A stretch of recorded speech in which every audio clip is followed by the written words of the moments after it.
May is Mental Health Awareness Month.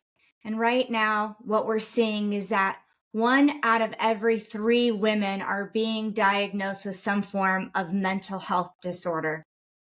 This is an alarming statistic, and coming from a background of my family of origin as well, struggling and suffering from mental health disorders, I understand this journey very deeply and very personally.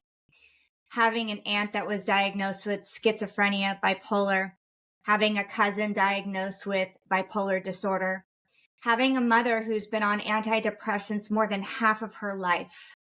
I know mental health very, very well and very personally. This is why I'm so passionate about this topic this month.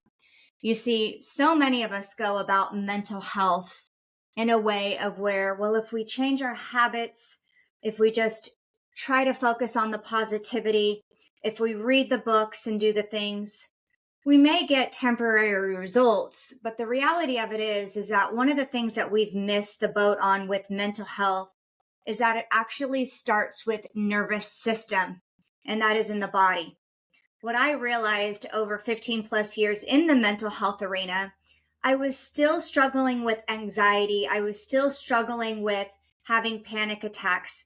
And it didn't make sense to me. And it was like, why am I still struggling physiologically when I've done all the mental health hacks, the NLP, the reframing, the understanding cognitive distortion?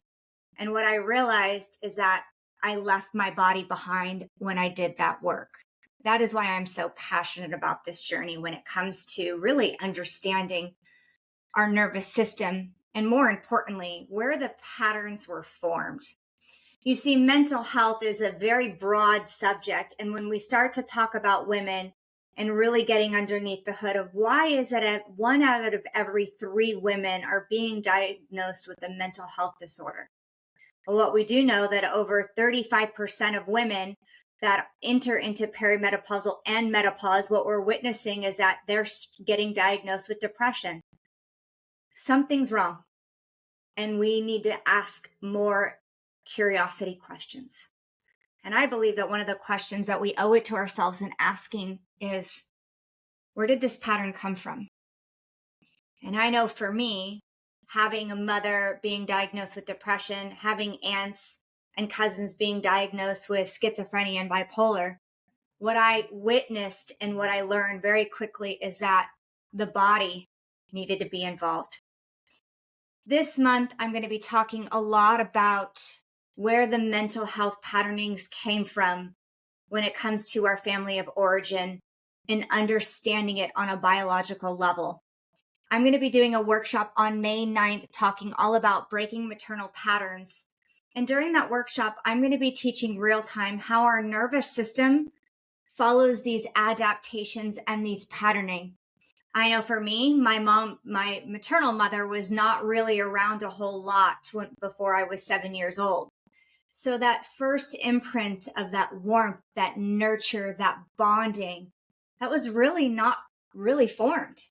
So for me, my nervous system was always under a state of angst and attachment to try to get nurturing, to try to regulate outside of myself. And this is where the work began, is really learning how to give my nervous system and my physical body everything that my mother was unable to give me. And this is how we break maternal patterns. So check out this month's event, May 9th. Check out the upcoming blogs.